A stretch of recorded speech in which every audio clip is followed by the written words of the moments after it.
Hello, OG! I'm Din. I'm Marvin. I'm Edward at nandito tayo ngayon sa Tagaytay. Welcome to our modern tropical home, Alero by the Deck House. Tara, pasok tayo.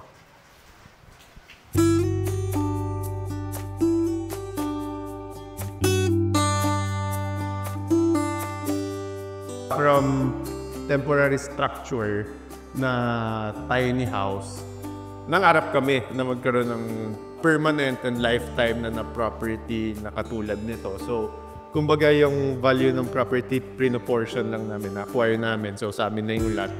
Kailangan yung structure na gagawin namin is permanent na rin. Hi, I'm Edward, a former bank employee turned into businessman. I'm Dean. I'm an architect.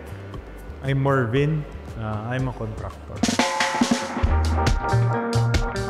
Ang story behind ng Alero, meron na kaming nag-exist na 2 properties. Na-feature na rin kami sa OG channel, which is in the Deck House. And meron pa kaming isa, and naisip namin na mag-expand pa since nagkaroon nga kami ng extra income and extra ipon. So yun, binild namin to para mas lumago pa yung enterprise namin. Actually, na-acquire namin kasi yung property with the help of the Deck House. So, we decided to build a permanent structure kasi nga kung napansin natin yung Deck House lot is temporary. Nag-usap-usap kami na magkaroon kami ng lifetime na property, which is ito nga yung kibinungan niya, Alero by the Deck House. Nag-start syempre yung friendship namin from high school pa. Medyo tumatanda na kami, yung medyo mature years namin.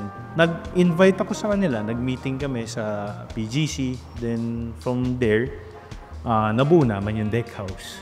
Ang secret lang namin is yung perfect balance. Bibigayan kami ng trabaho, wala kaming silipan and all.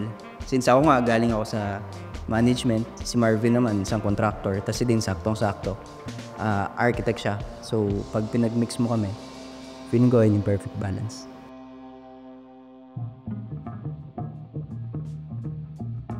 The lot size nung property natin is nasa 298 square meters.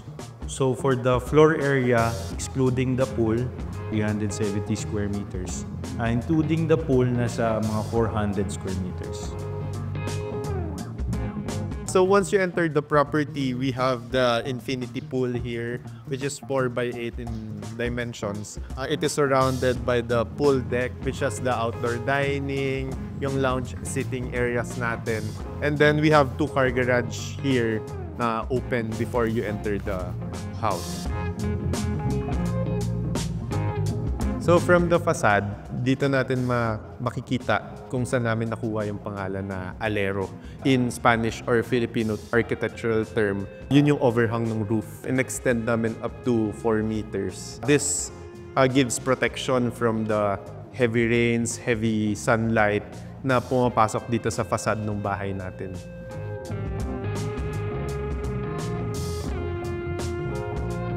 So once you enter the property, you will distinguish yung mga huge glasses natin. Pero gumamit kami ng solid wood door dito sa main entrance natin para ma-distinguish yung entry point ng bahay. So mga ka-OG, andito na tayo sa loob ng bahay. Bali, makikita natin dito yung open space na concept ng ating property. Dito makikita niyo yung breakfast nook. Ito, very functional naman yung ating kitchen. May modular cabinets tayo, may sink tayo, may double burners tayo, and may 2-door ref tayo dyan. So dito naman sa side na to, makikita natin yung dining area natin. Ito, yung ating makikita yung ating table na solid wood ang ginamit namin. Solid wood din yung ating chairs, which can accommodate 8 packs. Yung ating dining table. Bago tayo pumunta sa sunken living area natin, mapapansin natin dito yung seamlessness ng ating property. Interconnected yung ating interior tsaka exterior natin.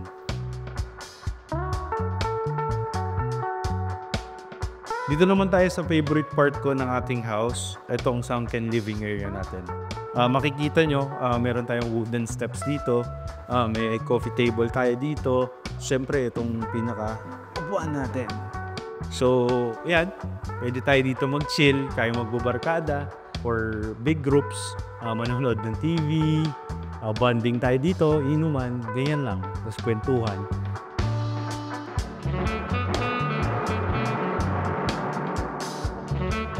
A modern tropical vibe siya. Ito kasi yung parang timeless. Hindi ka magsasawa.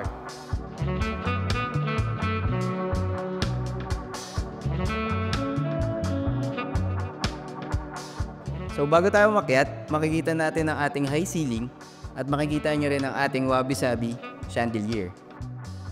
Dito naman, meron kaming secret door papunta sa aming powder room. Yan. So pag akyat natin, makikita nyo ang ating floating stairs concept leading to our bedrooms. So i-check naman natin ang ating master's bedroom.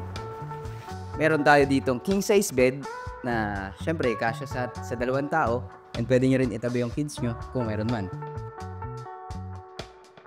So andito naman meron tayong sariling toilet and bath and dito pwede kang maglagay ng dresser or pwede mo rin gawing mini office kung trip mo lang. And meron din kami ditong napakalaking balcony. So, andito naman tayo ngayon sa hallway namin. Kung mapapansin nyo, meron pa kami ditong isang barkada room. And meron pa kami isa ditong family room pa. And andito naman ang aming common toilet and bath.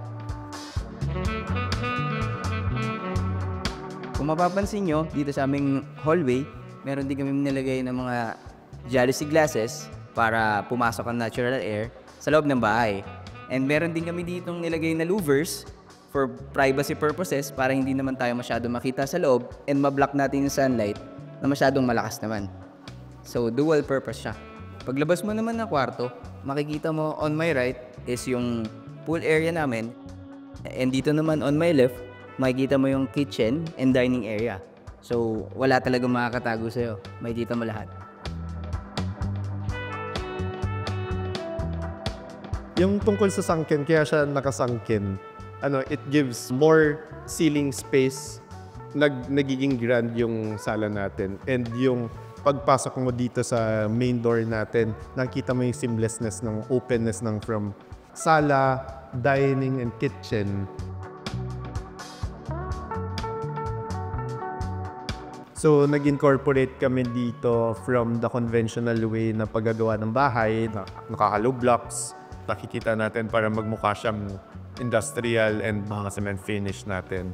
So, sa mga woods naman natin, exterior natin, gumamit na kami ng WPC wood decking, pati sa mga PVC ceiling natin. So, yun yung ginamit naming strategy para medyo dun kasi sa ibang properties pag gumamit ng mga natural, nahirapan kami sa maintenance.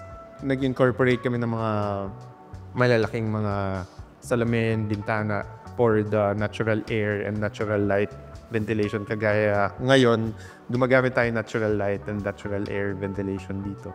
And gumamit kami ng mga natural stones na, pero ceramic tiles lang siya para mag-natural looking yung pool natin. Ma-incorporate natin siya sa tropical vibe ng pool. For the challenges siguro namin dito, syempre, hindi mo mawawala yung pondo. Number one kan. Awa ng Diyos na nairaos namin. Bukod doon siguro yung weather natin during the construction. So, yun yung naging isang malaking challenge sa amin. Kasi paulan-ulan, tsaka yung lakas ng hangin dito ngayon. So, lesson learned ko dito sa Alero, ayun nga, sumama ako talaga sa construction nito.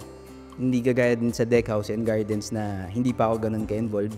So ngayon, natuto ko dito sa dalawang idol ko na kung paano yung pagtatayo, tapos paano yung mga diskarte sa pag-handle ng tao. Binigay nila sa akin yung task ng pag-handle ng tao eh. Ako yung kumakausap ng tao, ako yung nagpapa-payroll sa kanila. Dito na-express ko siguro yung mga gusto kong gawin. yung mga ideas ko na gusto kong i-implement. Isa na dito yung sa akin yung property. So freely pinapabayaan nila kung dalawa, design mo yan, i-express mo sarili mo kung anong gusto mong gawin dyan. So suporta kami sa'yo.